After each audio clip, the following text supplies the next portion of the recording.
ধারকত্ব দিয়ে আমাদের ক্লাসটা শুরু করতে যাচ্ছি। ধারকত্ব বা capacitance C equals Q by V, যেখানে সি হচ্ছে একটা পরিবাহীর বা একটা পরিবাহকের ধারকত্ব বা ক্যাপাসিটেন্স এবং কিউ হচ্ছে তাতে সঞ্চিত চার্জ এবং ভি হচ্ছে তার বিভব বা ভোল্টেজ।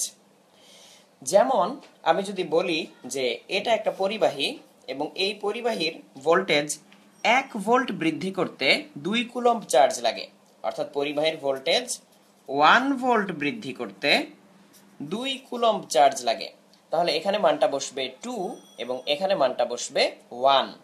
তাহলে 2/1 কত হয়? 2 হয়। এন্ড ইউনিটটা কি হবে? কুলম্ব পার ভোল্ট। তাহলে আমরা বলবো ওই পরিবাহীর যে ধারকত্ব সেটা হচ্ছে 2 কুলম্ব পার ভোল্ট। এই কুলম্ব পার ভোল্টকেই বলা হয় ফ্যারাড।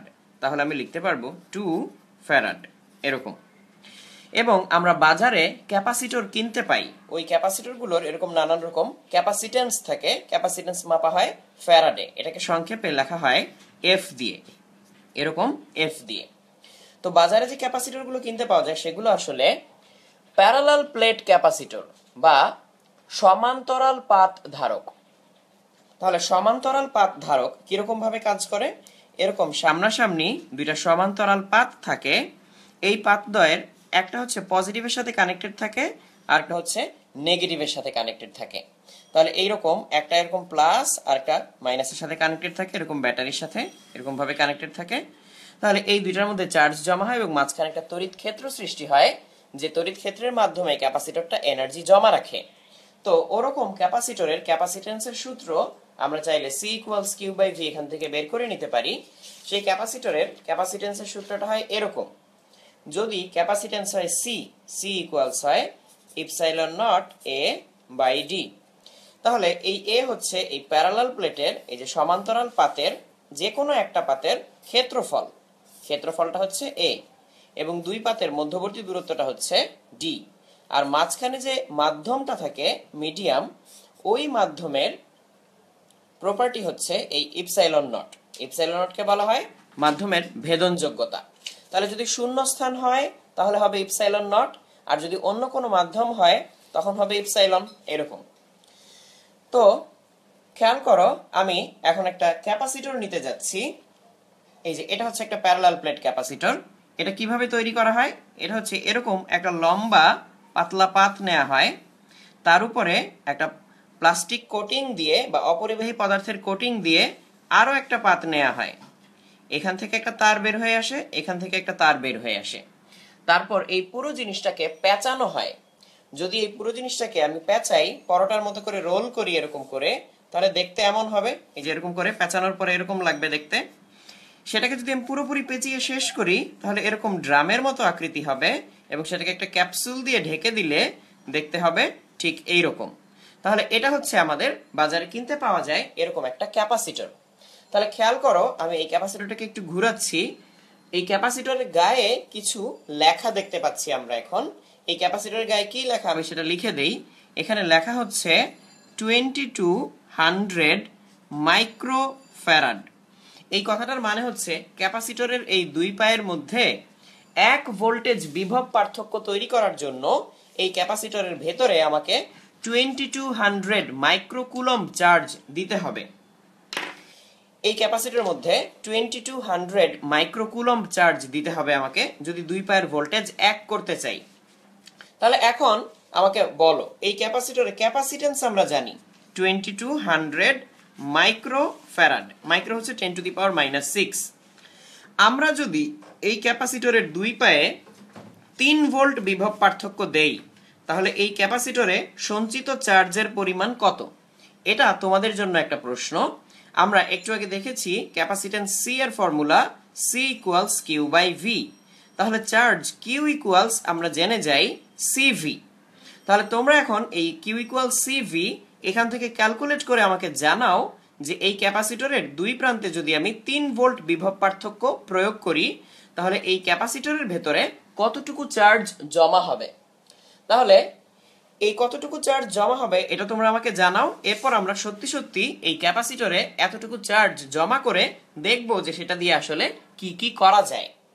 তাহলে আমি আবারও বলছি, এই ক্যাপাসিটরের ক্যাপাসিটেন্স হচ্ছে 2200 মাইক্রোফ্যারাড। মাইক্রো মানে হচ্ছে 10⁻⁻6। এই যে মাইক্রো, মাইক্রো মানে 10⁻⁻6।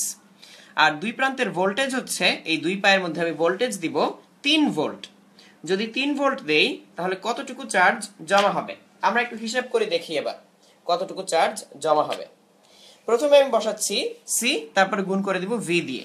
সি হচ্ছে 2200 মাইক্রো, মাইক্রো মানে 10⁻⁻6। তাহলে এই হচ্ছে আমার 2200 মাইক্রো। এটাকে যদি আমি 3 দিয়ে গুণ করি, 3 ভোল্ট, তাহলে পেয়ে যাব চার্জের পরিমাণ। দেখা যাচ্ছে 6.6 ইন্টু 10⁻⁻3, 6.6 ইন্টু 10⁻⁻3। তাহলে দেখো তোমরা অনেকেই একটা রেজাল্ট বের করেছো 6600। তাহলে এই 6600টা হয়নি, তোমরা এই মাইক্রো হয়তো বসাতে ভুল করেছো। তো অ্যাকচুয়াল অ্যান্সারটা হচ্ছে কিউ ইকুয়ালস 6.6 ইন্টু 10⁻⁻3 কুলম, অর্থাৎ 6.6 মিলি কুলম। তো আমরা এখন দেখব এই এতটুকু চার্জ দিয়ে আমরা আসলে কি করতে পারি। এই এতটুকু চার্জ দিয়ে, অর্থাৎ 6.6 মিলি কুলম চার্জ দিয়ে আমরা কি কি কাজ করতে পারি। তাহলে এই কাজটা করার জন্য আমার এই ক্যাপাসিটরটাকে 3 ভোল্ট দিয়ে আগে চার্জ করা লাগবে। তাহলে আমরা এই যে একটা ব্যাটারি নিচ্ছি, একটা ব্যাটারি প্যাক। এই ব্যাটারি প্যাকের মধ্যে দুইটি পেন্সিল ব্যাটারি আমরা দেখতে পাচ্ছি। প্রত্যেকটা পেন্সিল ব্যাটারির ভোল্টেজ 1.5 ভোল্ট। তাহলে দুইটি ব্যাটারি থাকায় এর টোটাল ভোল্টেজ হবে 3 ভোল্টস। 1.5 1.5। তাহলে দেখো আমরা এই ক্যাপাসিটরের বড় পা, এই বড় পাটা পজিটিভ, ছোট পাটা নেগেটিভ। আমরা বড় পাটাতে পজিটিভ প্রান্তটা সংযুক্ত করব আর ছোট পায়ে নেগেটিভ পাটাকে সংযুক্ত করব। তাহলে ব্যাটারির সাথে এখন ক্যাপাসিটরটা এইভাবে কানেক্টেড। তাহলে ক্যাপাসিটরের পজিটিভে ব্যাটারির পজিটিভ এবং ক্যাপাসিটরের নেগেটিভে ব্যাটারির নেগেটিভ। ব্যাটারি থেকে আসা লাল তারটা পজিটিভ এবং কালো তারটা নেগেটিভ। তাহলে এই ক্যাপাসিটরটা চার্জ হয়ে গেছে এবং এই ক্যাপাসিটরের মধ্যে কিছু পরিমাণ চার্জ সঞ্চিত। সেই পরিমাণটা আমরা একটু আগেই দেখেছি, সেই পরিমাণটা হচ্ছে 6.6 মিলি কুলম। এবার আমরা একটা ইলেকট্রিক মোটর নিব। এই মোটরের দুই প্রান্ত, এই যে এখানে মোটরের নিচে দুইটি প্রান্ত দেখতে পাচ্ছি, এই দুই প্রান্তে আমরা ক্যাপাসিটরটি সংযুক্ত করব। করলে মোটরটা কিছুক্ষণের জন্য ঘুরে উঠবে, যতক্ষণ না ক্যাপাসিটরের চার্জ শেষ হয়ে যায়। তাহলে আমি ক্যাপাসিটরটাকে এই মোটরের সাথে সংযুক্ত করছি। যেহেতু খুব অল্প চার্জ, মিলি কুলম, তাই অলমোস্ট এই মোটরের সাথে কানেক্ট করার সাথে সাথে চার্জটা শেষ হয়ে যাবে। তারপর আবার রিচার্জ করার আগ পর্যন্ত আর এটা কাজ করবে না। তাহলে আমি এক্ষুনি সংযুক্ত করতে যাচ্ছি, করলে এই মোটরটা একটু ঘুরে উঠবে। তাহলে সবাই খেয়াল করো। তাহলে দেখতে পাচ্ছ মোটরটা জাস্ট একটু ঘুরে যাচ্ছে, তার মানে এই ক্যাপাসিটরের চার্জ শেষ। আমরা যদি আবার এই ক্যাপাসিটরকে চার্জ করতে চাই, আবার এই পজিটিভের সাথে পজিটিভ এবং নেগেটিভ প্রান্তকে সংযুক্ত করব, তাহলে ক্যাপাসিটরটা আবার চার্জ হয়ে যাবে। তাহলে চার্জ হয়ে গেলে আমরা এটাকে খুলে ফেলতে পারবো এবং আবার মোটরের সাথে সংযুক্ত করলে এটা কিছুক্ষণের জন্য ঘুরে উঠবে। আবার দেখো, এই যে একটুখানি ঘুরে উঠলো এবং এই ক্যাপাসিটরের চার্জ শেষ। এই ক্যাপাসিটরের ক্যাপাসিটেন্স মাইক্রো।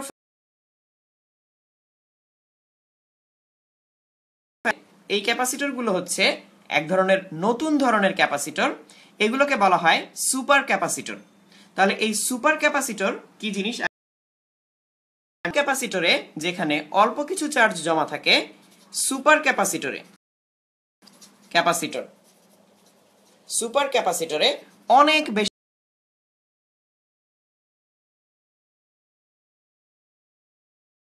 সুপার ক্যাপাসিটরকে একটা ব্যাটারির সাথে কানেক্ট করছি এবং এই সুপার ক্যাপাসিটরকে যদি আমরা কিছুক্ষণ ধরে চার্জ করি, তাহলে এই সুপার ক্যাপাসিটর নরমাল ক্যাপাসিটরের চেয়ে বেশি পরিমাণ চার্জ জমা রাখতে পারবে। তাহলে যদি বেশি পরিমাণ চার্জ জমা রাখতে পারে, তাহলে ওই মোটরটাকে যদি আমি এখন ঘোরানোর চেষ্টা করি, তাহলে কিন্তু মোটরটা অল্পক্ষণ ঘুরেই থেমে যাবে না, আরো বেশিক্ষণ ধরে ঘুরবে। তাহলে সেখান থেকে আমরা আসলে বুঝে যাব যে এই ক্যাপাসিটরে সঞ্চিত শক্তির পরিমাণ যে সাধারণ ক্যাপাসিটরের চেয়ে বেশি। তাহলে তোমরা একটু মনে করে দেখো যে সাধারণ ক্যাপাসিটরে কি ছিল? চার্জ দেওয়ার সাথে সাথে মোটরটাকে ধরার সাথে সাথে একটু ঘুরে বন্ধ হয়ে যেত। এখন যদি আমরা সুপার ক্যাপাসিটর দেই, তাহলে সাথে সাথে বন্ধ হয়ে যাবে না, আরো বেশ কিছুক্ষণ ধরে ও চলতে থাকবে। তাহলে আমি সুপার ক্যাপাসিটরটাকে খুলে নিচ্ছি। তাহলে আমি সুপার ক্যাপাসিটর দিয়ে এখন মোটরটাকে চালানোর চেষ্টা করব। তাহলে আমি আবারও মোটরে কানেকশন দিচ্ছি এবং তোমরা একটু খেয়াল করো, মোটরটা ঘুরে উঠলো এবং মোটরটা এখনো ঘুরছে এবং মোটরটা সহসাই থেমে যাচ্ছে না, এই ক্যাপাসিটরের চার্জ দিয়ে মোটরটা ঘুরতেই থাকবে। তাহলে একটু খেয়াল করো, আমরা এই প্রায় একই আকৃতির সুপার ক্যাপাসিটরে যে পরিমাণ চার্জ পাচ্ছি তাতে দেখা যাচ্ছে মোটরটা একবার ঘুরে উঠেই বন্ধ হয়ে যাচ্ছে না, বরং ক্রমাগত ঘুরছে। তার মানে একই আকৃতির সুপার ক্যাপাসিটরে নর্মাল ক্যাপাসিটরের চেয়ে অনেক বেশি এনার্জি জমা করে রাখা যায়। এবং এই সুপার ক্যাপাসিটরটা আমি কথা বলতে বলতে মোটামুটি 10-15 সেকেন্ড বা 20 সেকেন্ড ধরে যদি চার্জ হয়ে থাকে, তাহলে এটা এই মোটরটাকে চালাতে পারবে প্রায় টানা 5 মিনিট। যেহেতু খুব অল্প একটু সময় চার্জ দিয়ে অনেকক্ষণ ধরে আমি এর কাছ থেকে কারেন্ট পেতে পারি, তাই এই সুপার ক্যাপাসিটর হয়তো ভবিষ্যতে ব্যাটারির বিকল্প হিসেবে ব্যবহার হতে পারে। তাহলে এই সুপার ক্যাপাসিটর যদি আমরা ভবিষ্যতে ব্যাটারির বিকল্প হিসেবে ব্যবহার করি, তাহলে আমাদের সুবিধা কি হবে? জিনিসটা হচ্ছে খুব তাড়াতাড়ি চার্জ হয়ে যায়, কিন্তু অনেকক্ষণ সময় লাগে ডিসচার্জ হতে। এই যে আমি ক্যাপাসিটরটাকে ধরে রেখেছি এবং সে মোটরকে পাওয়ার দিয়েই যাচ্ছে। তাহলে একটু চিন্তা করো, তোমার স্মার্টফোনটা তুমি সারাদিন ব্যবহার করার পর বাসায় এসে চার্জারে কানেক্ট করার 30 সেকেন্ডের মধ্যে যদি ফোনটা আবার ফুল চার্জ হয়ে যায়, তাহলে কি অবশ্যই ভালো হবে না? তাহলে তোমরা এই যে ক্যাপাসিটর নিয়ে এই জিনিসটা দেখলে, এটা অন্যদেরকেও যদি দেখাতে চাও তাহলে এই ভিডিওটা শেয়ার করো, তাহলে সবাই ভিডিওটা দেখতে পাবে এবং এই ক্যাপাসিটর নিয়ে আমরা যা যা দেখাচ্ছি, অর্থাৎ সুপার ক্যাপাসিটর, এটা একেবারে নতুন একটা জিনিস, এই জিনিসগুলো সম্পর্কে সবাই জানতে পারবে। তাহলে দেখো, তোমরা অনেকে প্রশ্ন করেছো যে এত তাড়াতাড়ি ক্যাপাসিটর চার্জ হয়ে যায়। হ্যাঁ, ক্যাপাসিটর অনেক তাড়াতাড়ি চার্জ হয়ে যায়, কারণ হচ্ছে ক্যাপাসিটরের ভিতরে কোনো কেমিক্যাল রিঅ্যাকশন হয় না। ব্যাটারি চার্জ হতে দেরি হয়, তার কারণ হচ্ছে ব্যাটারিতে কেমিক্যাল রিঅ্যাকশন হয়ে চার্জ হয়। আর ক্যাপাসিটরে কোনো কেমিক্যাল রিঅ্যাকশন হয়ে চার্জ হয় না বলে ক্যাপাসিটর খুবই তাড়াতাড়ি চার্জ হয়ে যায় এবং সেখান থেকে সে বহুক্ষণ ধরে চার্জ দিতে পারে। তাহলে দেখতে পাচ্ছ এই মোটরটা এখনো ঘুরছে, আসলে এটা আরো বেশ কিছুক্ষণ ঘুরবে, কিন্তু আমরা এখন এটা সরিয়ে ফেলছি। আমরা আমাদের পরবর্তী টপিকে চলে যাব। ক্যাপাসিটর থেকে আমাদের পরবর্তী টপিক হচ্ছে ধারকে সঞ্চিত শক্তি। ধারকের সঞ্চিত শক্তি আমরা বের করতে পারি একটা সূত্র দিয়ে, সেটা হচ্ছে ধারকের সঞ্চিত শক্তি E equals half CV square. এটা তোমরা একটু মনে করে দেখো, C ইকুয়ালস কিন্তু Q বাই V।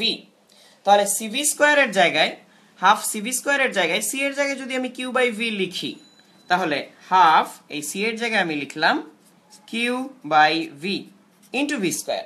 তাহলে থাকবে হাফ, নিচে থাকো V এবং V কেটে যাবে, তাহলে শুধু থাকবে নিচে 1 এবং উপরে Q ইন্টু V। তাহলে এই হাফ VQ বা হাফ QV এটাও সঞ্চিত শক্তির ফর্মুলা। আবার আমরা চাইলে এখান থেকে V equals Q by C লিখতে পারতাম। সেটা যদি এখানে বসাই, তাহলে দেখো half C into Q by C whole square, তাহলে Q square by C square. তাহলে এই C কেটে যাবে, নিচে একটা C থাকবে, তাহলে চলে আসবে half Q square by C। এগুলো সবই সঞ্চিত শক্তির ফর্মুলা। তাহলে ধারকে যে শক্তিটা সঞ্চিত থাকে, এটা কি ধরনের শক্তি? আমি দেখতে পাচ্ছি যে মোহাম্মদ পারভেজ তুমি প্রশ্ন করেছো যে ধারকে যে শক্তিটা সঞ্চিত থাকে সেটা কি ধরনের শক্তি। তাহলে একটু খেয়াল করো, এটা কি ধরনের শক্তি।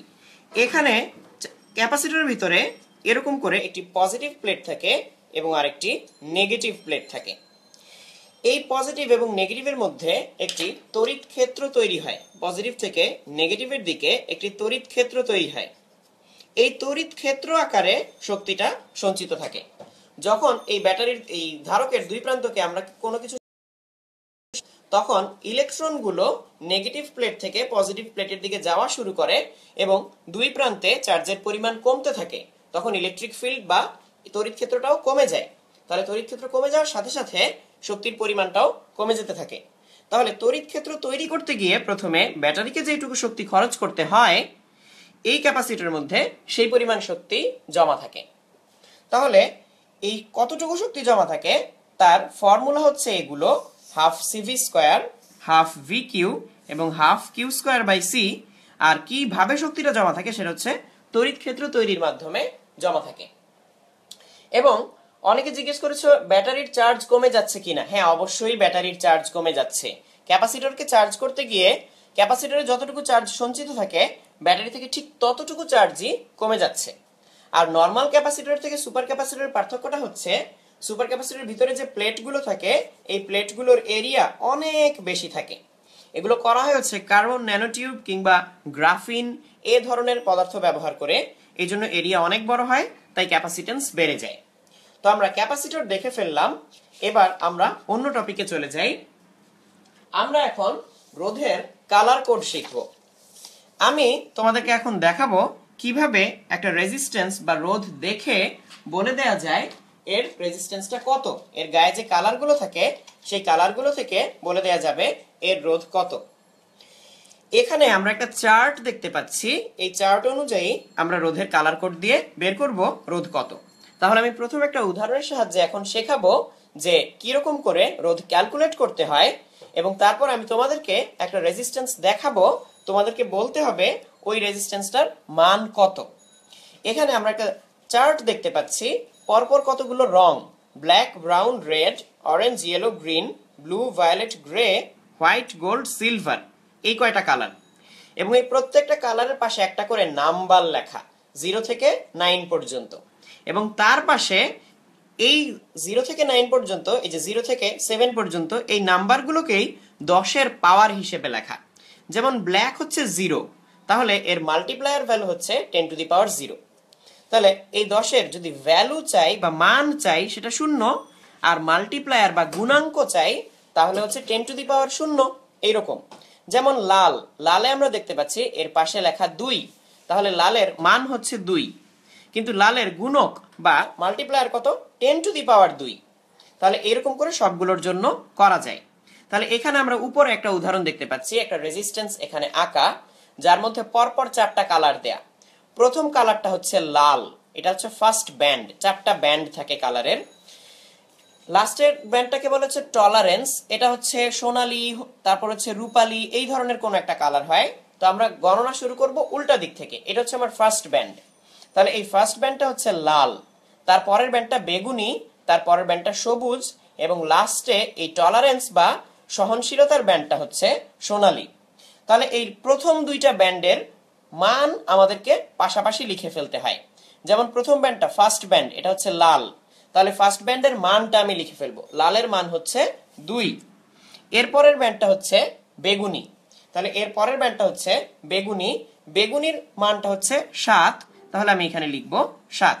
তাহলে 2 এর পাশে 7 লিখলে হয়ে যাচ্ছে 27। এইবার তৃতীয় ব্যান্ড যেটা সবুজ, এটাতে লেখা দেখো মাল্টিপ্লায়ার। মাল্টিপ্লায়ার মানে সবুজের মান লিখবো না, সবুজের আমি গুণাঙ্ক লিখবো। তাহলে সবুজের মান হচ্ছে 5 আর গুণাঙ্ক হচ্ছে 10 টু দি পাওয়ার 5।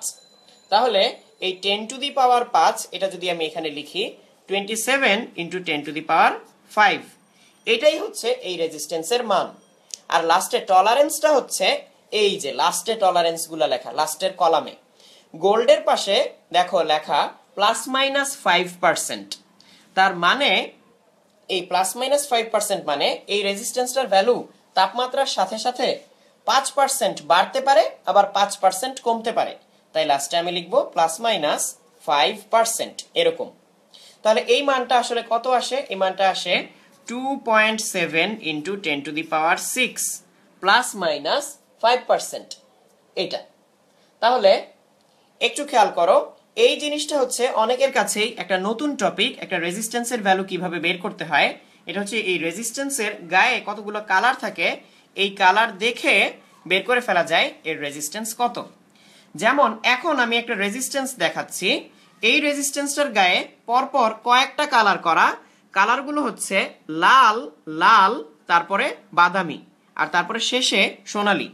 তাহলে এই রেজিস্ট্যান্সটার কালারটা আমি লিখে দিচ্ছি। এই রেজিস্ট্যান্সের কালার হচ্ছে রেড, তারপরে আবার রেড, তারপরে ব্রাউন, আর লাস্টে গোল্ড, এইরকম। তাহলে এটা কত হবে তোমরা একটু এই চার্টটা দেখে আমাকে জানাও। তাহলে অনেকেই এটা ফার্স্ট টাইম দেখছো, তাহলে এই জিনিসটা একটা গুরুত্বপূর্ণ টপিক। এটা এই টপিকের সাহায্যে আমরা কি করতে পারি, আমরা যে কোনো রেজিস্ট্যান্সের ভ্যালু বের করে ফেলতে পারি। তাহলে লালের ভ্যালু তোমরাও ক্যালকুলেট করতে থাকো, আমিও পাশাপাশি করে দেখাই।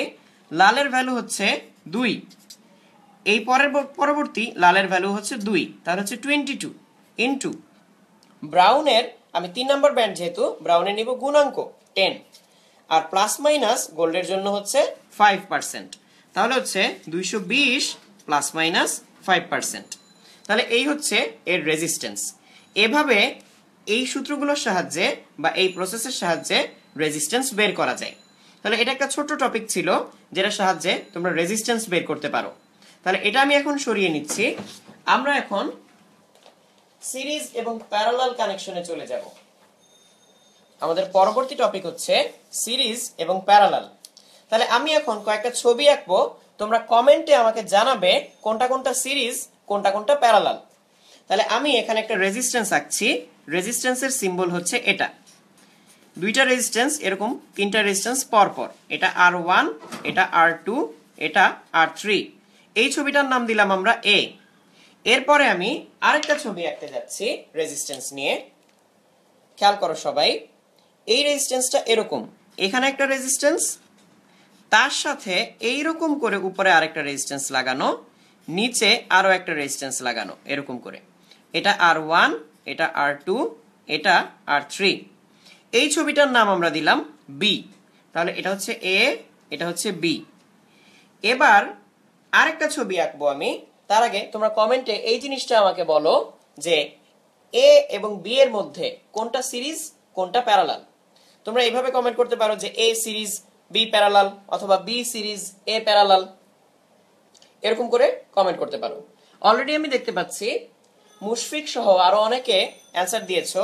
A হচ্ছে সিরিজ কানেকশন এবং B হচ্ছে প্যারালাল বা সমান্তরাল কানেকশন। তাহলে এটা হচ্ছে সিরিজ বা অনুক্রম, আর এটা হচ্ছে প্যারালাল বা সমান্তরাল সংযোগ। তাহলে এবার আমরা সিরিজে আসি একটু। আমরা যদি কয়েকটা রেজিস্ট্যান্সকে সিরিজ করি, যেমন এভাবে আমি সিরিজ করতে পারি, এরকম করে সিরিজ করতে পারি। ধরা যাক এটা 100, এটা হচ্ছে ধরা যাক 200, আর এটা মনে করো হচ্ছে 500। এরকম তিনটা রেজিস্ট্যান্সকে আমরা সিরিজ করলাম।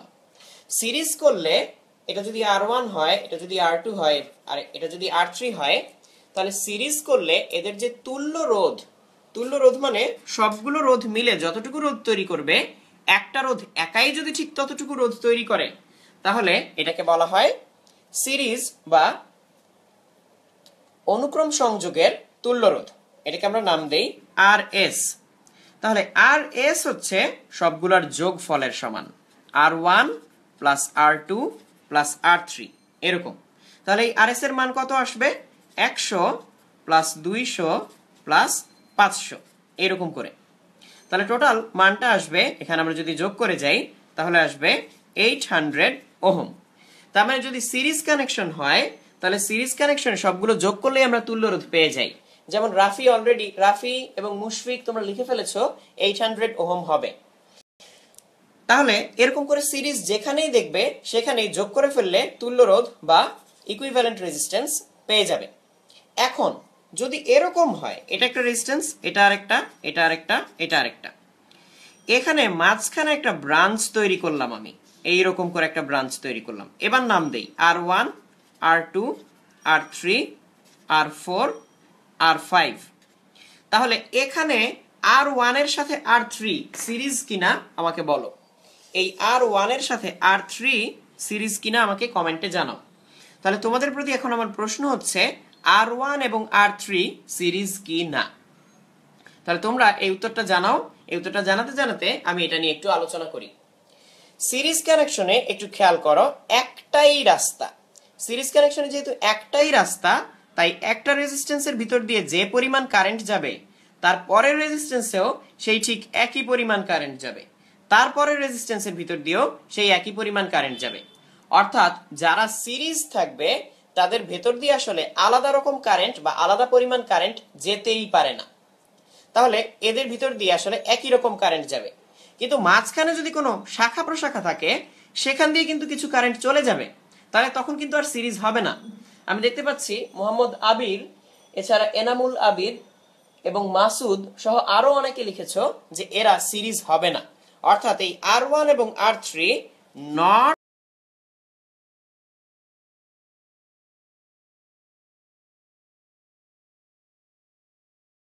তাহলে R1 এর ভিতর দিয়ে যে কারেন্ট যাবে সেটা R3 এর ভিতর দিয়ে যাবে না, সেটা R3 এবং R2 এই দুইজনের মধ্যে ভাগাভাগি হয়ে যাবে। তাহলে এটা সার্কিটে R2 R3 কিন্তু সিরিজ, কারণ R2 এর পরেই R3। আবার এই R2 এবং R4 এবং R4 সিরিজ, R2 এবং R4 এরা সিরিজ। R2 এবং R3 ও কিন্তু সিরিজ না, R2 এবং R3 সিরিজ না, কিন্তু R2 এবং R4 সিরিজ। এই দুজনের মধ্যে দিয়ে একটা কারেন্ট যাচ্ছে, আবার এই R3 এর ভিতর দিয়ে একটা কারেন্ট যাচ্ছে। যেহেতু আলাদা কারেন্ট, তাই উপরের ব্রাঞ্চ আর নিচের ব্রাঞ্চ আসলে সিরিজ না। তাহলে এখান থেকে আমরা দুইটা ইম্পর্টেন্ট কথা জানলেই, যোগ করে দিলেই আমরা হচ্ছে তুল্য রোধটা পেয়ে যাই।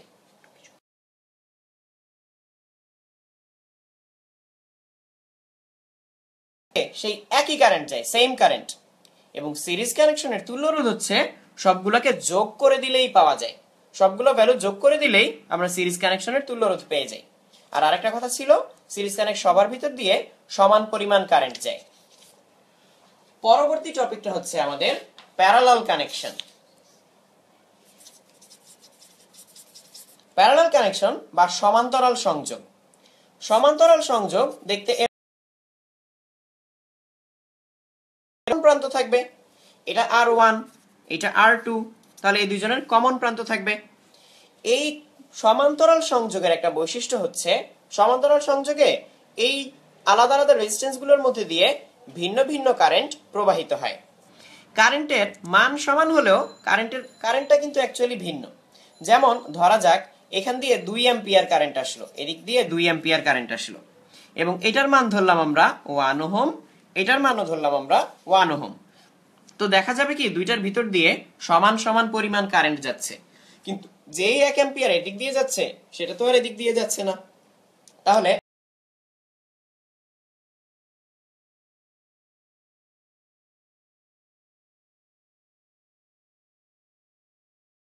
সমান্তরাল সংযোগ নিয়ে আমরা একটু কথা বলি। এই সমান্তরাল সংযোগে যারা থাকবে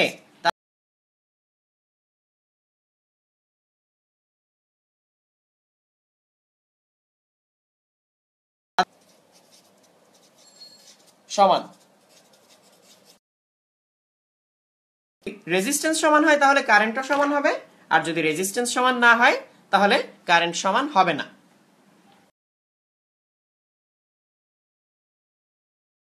তুল্য রোধ মানে হচ্ছে এই দুইটার রেজিস্ট্যান্স মিলে যতটুকু রেজিস্ট্যান্স ক্রিয়েট করে, কোন একটা রেজিস্ট্যান্স যদি একাই ঠিক সে পরিমাণ রেজিস্ট্যান্স ক্রিয়েট করে তাহলে ওটাকে বলবো আমরা তুল্য রোধ। যেমন এই R1 এর ভ্যালু আমি বলে দিলাম 20 ওহম, আর R2 এর ভ্যালু আমি বলে দিলাম 5 ওহম। তাহলে এই আর পি, যেটা পি মানে হচ্ছে প্যারালাল, আর পি হবে 1/R1 plus 1/R2 whole inverse. যদি 3-4টাও থাকতো তাহলে আমরা তখনও একইভাবে করতাম, যে 1/R1 plus 1/R2 plus 1/R3 এইভাবে করে যেতাম, এবং সবগুলোকে ইনভার্স করে অ্যাড করে পুরো জিনিসটাকে ইনভার্স করলে আমরা তুল্য রোধ আর পি পেয়ে যাই।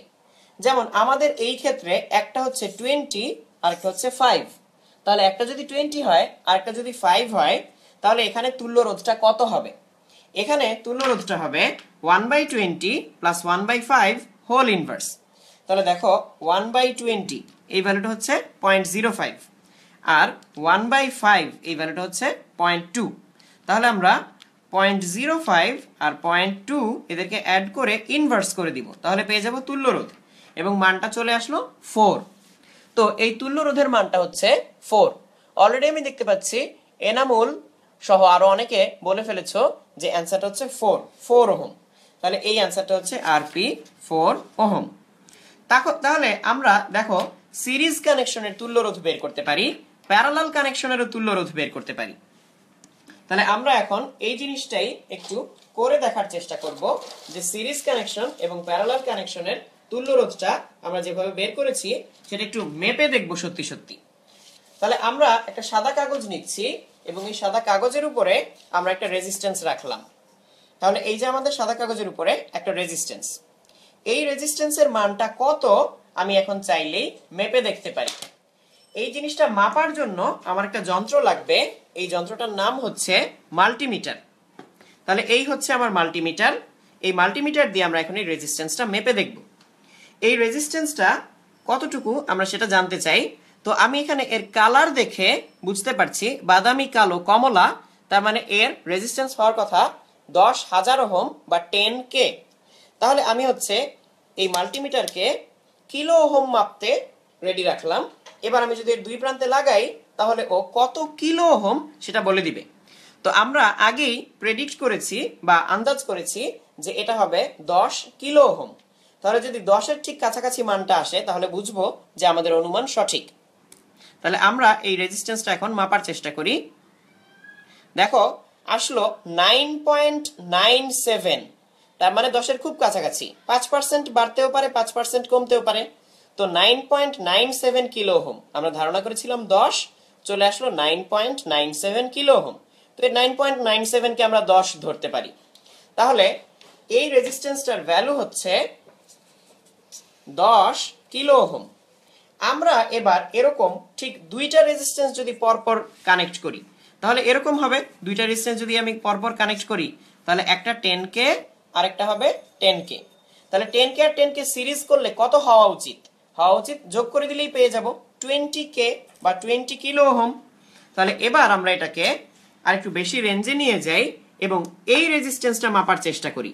যেহেতু এটা সিরিজ দেখতে পাচ্ছি, একটাই রাস্তা, তাহলে এখানে এটা মাপলে 20-র খুব কাছাকাছি একটা ভ্যালু আসার কথা। তাহলে আমি এখন মাপা শুরু করলাম। তাহলে 20-র খুব কাছাকাছি একটা ভ্যালু, একদম এক্স্যাক্টলি 20 চলে আসলো। তাহলে 20 চলে আসা মানে হচ্ছে 20 কিলো ওহম। তাহলে এই 20 কিলো ওহম হচ্ছে ওর রেজিস্ট্যান্স। আমরা ধারণা করেছিলাম 20 আসবে এবং 20ই আসলো। তাহলে আমরা ভেরিফাই করে ফেললাম যে হ্যাঁ, সিরিজ রেজিস্ট্যান্স এভাবেই কাজ করে। এরপর আমরা প্যারালালে যেতে পারি। এখানে আমাদের কাছে দুইটা রেজিস্ট্যান্স দেখতে পাচ্ছি আমরা। এই রেজিস্ট্যান্সের ভ্যালুগুলো আমি বলে দেই। নিচের রেজিস্ট্যান্সটা যেটা, এই যে এটা নিচের রেজিস্ট্যান্স এবং উপরের রেজিস্ট্যান্স, এই দুইটা। নিচেরটা হচ্ছে 10 কিলো ওহম বা 10,000, আর উপরেরটা আমি দেখতে পাচ্ছি 560 ওহম। একটা হচ্ছে 10 কিলো ওহম আর একটা 560। তাহলে এই দুইটা মিলে কত রেজিস্ট্যান্স হয় তোমরা একটু হিসেব করে আমাকে বলো। একটা হচ্ছে 560 আর একটা হচ্ছে 10,000, 10,000। তাহলে এটা কত হয় আমরা একবার হিসেব করে দেখে ফেলি। তাহলে আমরা ক্যালকুলেটরে এখন হিসেব করব। তা আমরা লিখে ফেলি 1 divided by 560 plus 1 divided by 10,000। তাহলে এই ভ্যালুটা যা আসলো তাকে আমরা ইনভার্স করলেই পেয়ে যাব তুল্যরোধ। তুল্যরোধটা আসলো 530। তার মানে এই দুটাকে তুল্যরোধ করলে আমরা পাবো 530। এবার আমরা সত্যি সত্যি এটা মেপে দেখব যে আসলেই 530 আসে কিনা। তাহলে যদি 530 আসে তাহলে আমাদের ক্যালকুলেশন বা প্রেডিকশন সঠিক। তাহলে আমরা 530 ওহম যেহেতু মাপতে চাই, আমরা রেঞ্জটাকে একটু কমিয়ে নিচ্ছি যাতে আমরা ঠিক মতো 530 মাপতে পারি। তাহলে আমি এই যে এটা কানেক্ট করছি, এখন 530-এর কাছাকাছি একটা ভ্যালু আসার কথা। আমাদের ভ্যালুটা চলে আসলো 526। 530-এর খুব কাছাকাছি। 5% বাড়তেও পারে, কমতেও পারে তাপমাত্রার কারণে। তো সেই সীমার মধ্যেই এটা আছে। এখন 530 আসার কথা। আমরা এখন দেখতে পাচ্ছি যে 526 দেখতে পাচ্ছি আমরা। তো আমরা ধরে নিতে পারি 526 530-এর খুব কাছাকাছি। তার মানে এই দুইটা রেজিস্ট্যান্স। তাহলে প্যারালাল থাকলে আসলে রেজিস্ট্যান্স কমে যায়। দেখো একটা রেজিস্ট্যান্স ছিল 10,000, দুইটা করার পরে হয়ে গেল 530। সেটাকে আমরা সত্যি সত্যি মেপে দেখলাম, আসলে প্রায় 526 চলে আসলো। তাহলে তাপমাত্রার কারণে এইটুকু রেজিস্ট্যান্স আসলে কমে গিয়েছে। তাহলে এইভাবে সিরিজ প্যারালাল ক্যালকুলেট করা যায় এবং সিরিজ প্যারালাল ক্যালকুলেট করে আমরা তুল্য রোধ বের করতে পারি। আমরা এখন সলভ করতে চাই যে একটা সার্কিট আমরা সলভ করব। তাহলে আমাদেরকে কিছু সূত্র জানতে হবে। সেটা হচ্ছে V ইকুয়ালস IR, এটাকে বলে ওহমস ল। ওহমস লটা একটু দেখি। ওহমস লটার বিবৃতিটা এরকম যে কোনো পরিবাহীর দুই প্রান্তে যে বিভব পার্থক্য, তার ভিতরে কারেন্টটা হয় সেই বিভব পার্থক্যের সমানুপাতিক এবং তার যে রোধ সেই রোধের ব্যস্তানুপাতিক। তাহলে আমরা যদি একটা রোধের দুই প্রান্তে একটা ভোল্টেজ দিয়ে রাখি, যেমন এখানে আমরা 3 ভোল্ট দিলাম আর এখানে একটা রোধ দিলাম 10 ওহম, তাহলে এই তারের ভিতর দিয়ে প্লাস থেকে মাইনাসের ভিতরে প্লাস থেকে মাইনাসের দিকে যে কারেন্টটা যাবে সেই কারেন্টের মানটাকে আমরা বললাম আই, আর এটা হচ্ছে আমাদের ভি। কারেন্টটা আই এবং এটা হচ্ছে আমাদের রেজিস্ট্যান্স আর। তাহলে আমরা এই কারেন্টটা ধরো মাপতে চাই, তাহলে আমি লিখব ওহমের সূত্র V ইকুয়ালস আই আর। তাহলে current I equals V by R. তাহলে দেখো ভোল্টেজ V হচ্ছে 3 ভোল্ট আর রেজিস্ট্যান্স R হচ্ছে 10 ওহম, এরকম। তাহলে 3/10 আমরা পেয়ে যাচ্ছি 0.3 অ্যাম্পিয়ার। তোমরা এই ভিডিওটা শেয়ার করতে পারো, এখানে আমরা বেশ কিছু জিনিস প্র্যাকটিক্যালি করে দেখাচ্ছি, তাহলে বাকিরাও তোমাদের সাথে সাথে এই ভিডিওগুলো দেখতে পাবে এবং এই জিনিসগুলো সম্পর্কে বাস্তব জ্ঞান লাভ করতে পারবে। তাহলে আমরা এখানে দেখতে পাচ্ছি I ইকুয়ালস 0.3 অ্যাম্পিয়ার চলে আসে। এভাবে ওহমস লয়ের সাহায্যে কারেন্টগুলো বের করা যায়, বা আমি যদি বাকি দুইটা জানি যে কোনো অন্যটা বের করা যায়। I আর V জানলে R জানবো, R আর V জানলে I জানবো, আবার I আর R জানলে V জানবো। তাহলে এই সিম্পল একটা সূত্র, এটা আমরা এখন বিভিন্ন কাজে ব্যবহার করতে পারি। তাহলে আমরা এখন একটা সার্কিটের ইকুইভ্যালেন্ট রেজিস্ট্যান্স বের করা শিখব, তারপর আমরা সার্কিট সলভ করাই চলে যাব। তাহলে আমরা তুল্য রোধ বের করতে যাচ্ছি এখন। তুল্য রোধ, তাহলে আমরা একটা সার্কিট এঁকে নেই, এঁকে সেটার তুল্য রোধ বের করার চেষ্টা করি। তাহলে দেখো আমরা একটা সার্কিট এঁকে নিচ্ছি। এটা হচ্ছে একটা টার্মিনাল, এটা একটা রোধ, তার পাশাপাশি এটা আরেকটা রোধ, এইখানে আরেকটা রোধ, তার সাথে এখানে একটা রোধ, এবং ফাইনালি এখানে আরেকটা টার্মিনাল। তাহলে আমরা এখানে চাইলে আরেকটা রোধ দিয়ে দিতে পারি, এই জায়গায় আরেকটা রোধ দিয়ে দিতে পারি, আমরা দিয়ে দিলাম। আমরা রোধের মানগুলো আগে একবার লিখে নিই। আমি সবুজ কালি দিয়ে মানগুলো লিখে দিচ্ছি। এটা হচ্ছে 4, এটা 5, এটা হচ্ছে 20, আর এই রোধটার মান হচ্ছে ধরা যাক 10, এটা। তাহলে এই নতুন রোধটা এখানে যেটা দিয়েছি আমি পরে, এটার মান আমরা ধরে নিচ্ছি 12 এবং এটার মান ধরে নিচ্ছি আমরা 4। তাহলে যদি আমাকে এখন প্রশ্ন করা হয় এটার তুল্য রোধ কত, তাহলে আমি কিভাবে বের করব? দেখো, আমাকে এট এ টাইম একটা করে কাজ করতে হবে। যেমন আমি এখানে দেখতে পাচ্ছি যে এই 4, 5, 20 সবারই এক মাথা একটা কমন পয়েন্টে এবং সবারই আরেক মাথা আরেকটা কমন পয়েন্টে। তাহলে এই 4, 5, 20 আসলে সমান্তরাল সংযোগে থাকে। তাহলে এই 4, 5, 20 যদি সমান্তরাল সংযোগে থাকে, 1/4 প্লাস 1/5 প্লাস 1/20, এটা করে আমি বের করে ফেলতে পারবো এই অংশের রোধ কত। তাহলে এইটুকু আমি বের করে ফেলি, 1/4 প্লাস 1/5 প্লাস 1/20, এই মানটাকে আমরা যদি ইনভার্স করে দেই তাহলে পেয়ে যাচ্ছি 2। তার মানে এই অংশটুকুর রেজিস্ট্যান্স হয়ে যাবে আসলে 2। তাহলে আমি যদি নতুন একটা ছবি আঁকি, তাহলে নতুন ছবিটা দেখতে এইরকম হবে। এখানে 4 এর জায়গায় 4 থাকবে, কিন্তু এইখানে হয়ে যাবে একটা রেজিস্ট্যান্স 2, বাকিটুকু আগের মতোই থাকবে। এটা 12 12ই থাকবে, আর এটা 10 10ই থাকবে, এরকম। এবার এর পরবর্তী ধাপে আমি কি করব? এর পরবর্তী ধাপে দেখো, দেখা যাচ্ছে যে এই 2 আর 10 ঠিক পর পর, তাহলে এই 2 আর 10 হচ্ছে আসলে সিরিজ। এই 2 আর 10 সিরিজ। আর এই লালটা কি ছিল? এই লালটা ছিল হচ্ছে প্যারালাল। এই লালটা ছিল প্যারালাল, আর এই সবুজটুকু হচ্ছে সিরিজ। 2 আর 10 কে সিরিজ করলে কত হয়? 2 আর 10 কে সিরিজ করলে হয় হচ্ছে 12। তাহলে এর পরের ছবিটা আমি আঁকবো এরকম করে। এর পরের ছবিটা আঁকবো আমি এরকম করে, 2 আর 10 বাদ দিয়ে সেখানে একটা আঁকবো, সেটা হচ্ছে 12। 2 আর 10 যোগ করে 12। এই 12 এখানে ছিল, এই 4 এখানে ছিল। এবার আবার খেয়াল করে দেখো, এই 12 আর 12 কিন্তু প্যারালাল। এই 12 আর 12 হচ্ছে প্যারালাল। তাহলে 12 আর 12 কে প্যারালাল করলে হয় 1/12 প্লাস 1/12 হোল ইনভার্স। তাহলে এই যে এইখানে হচ্ছে 12 ছিল, এইখানেও 12, তাহলে এদেরকে প্যারালাল করলে 1/12 প্লাস 1/12 হোল ইনভার্স আসবে 6। তাহলে তার পরবর্তী ছবিটাতে আমি এভাবে আঁকতে পারি, 4 এর জায়গায় 4 এবং এই জায়গায় আসবে 6।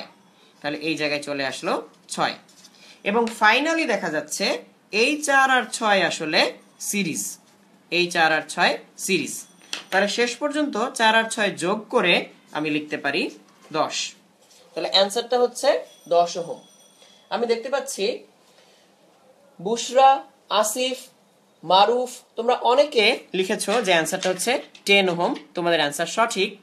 তাহলে যারা যারা সঠিক অ্যান্সার বের করতে পেরেছো তাদের সবাইকে অসংখ্য ধন্যবাদ অ্যান্সারটা বের করতে পারার জন্য। তাহলে এরকম করে আমরা একটা তুল্য রোধ বের করতে পারি। এখন তোমাদেরকে আমি একটা তুল্য রোধ বের করতে দিব, দেখি তোমরা কে কে এটা করতে পারো। আমি এখন তোমাদেরকে একটা ছবি এঁকে দিচ্ছি এবং এখান থেকে তোমাদেরকে তুল্য রোধ বের করতে দিব। তাহলে দেখো, এই তুল্য রোধটা হচ্ছে এরকম। আমরা এখানে একটা রেজিস্ট্যান্স নিচ্ছি, এর মান হচ্ছে 220।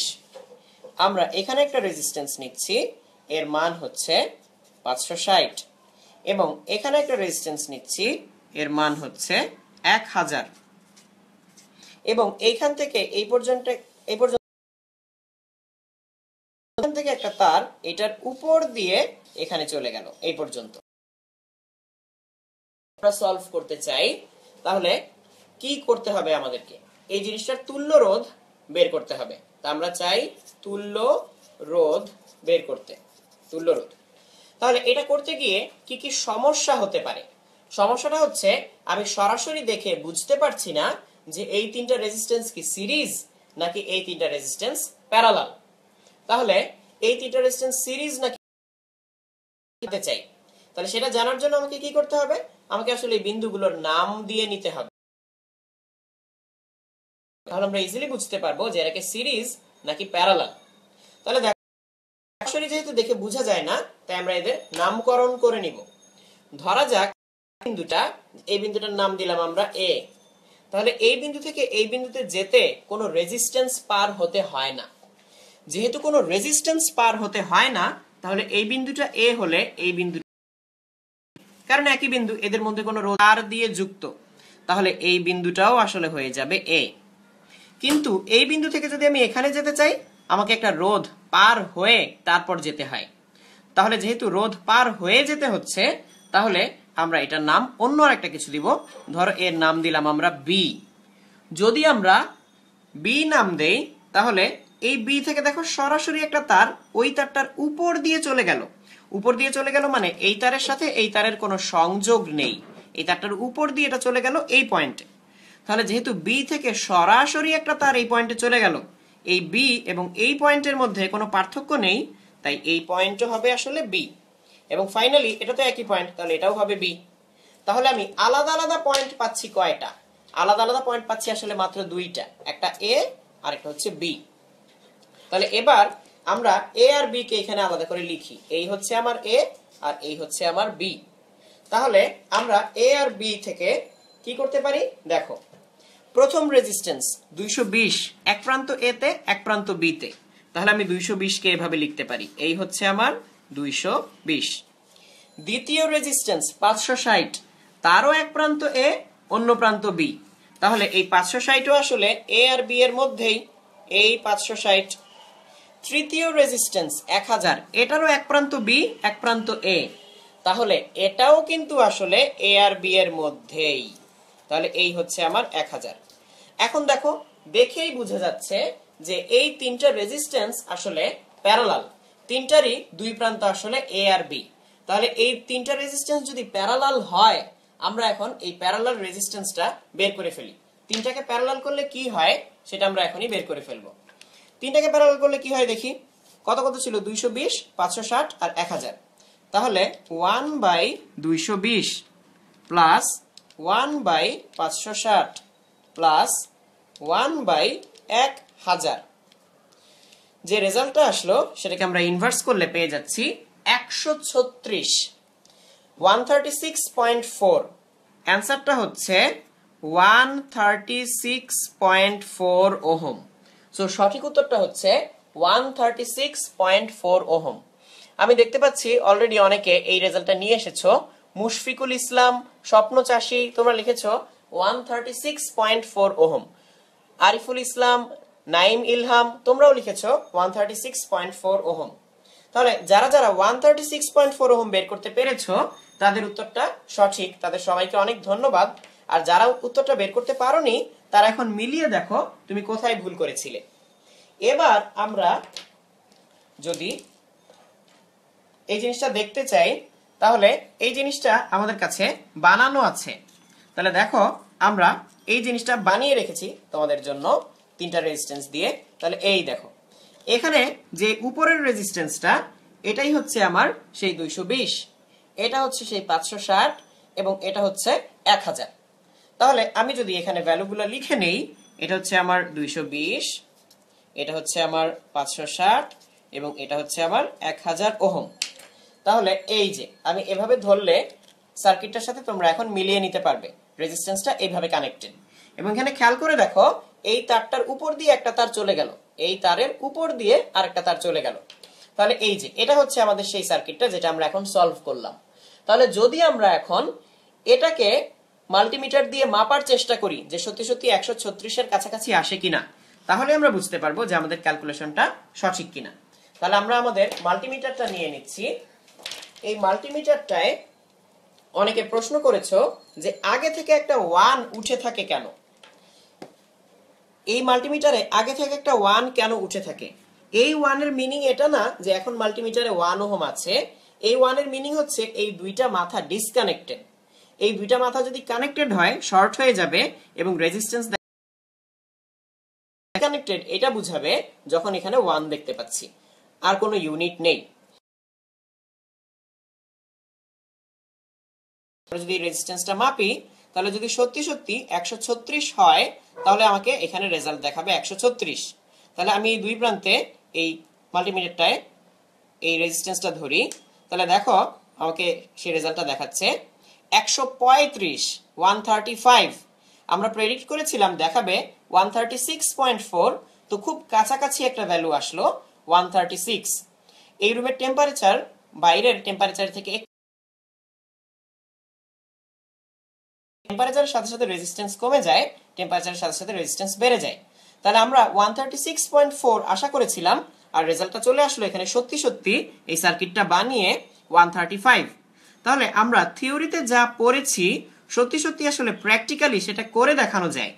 তাহলে এইরকম করে প্র্যাকটিক্যাল নলেজ যদি তুমি গ্যাদার করো, তোমার যদি সত্যি সত্যি এরকম করে হাতে কলমে শেখা হয়, সেই জ্ঞানটা কিন্তু তোমার কাছ থেকে সহজে চলে যাবে না, সেটা তোমার মাথায় আসলে থেকে যাবে।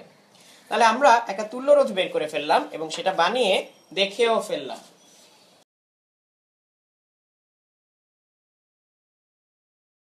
সার্কিটের ভেতর দিয়ে কতটুকু কারেন্ট যাচ্ছে সেগুলো বা কোথায় কত ভোল্টেজ সেটা বের করে ফেলতে পারি।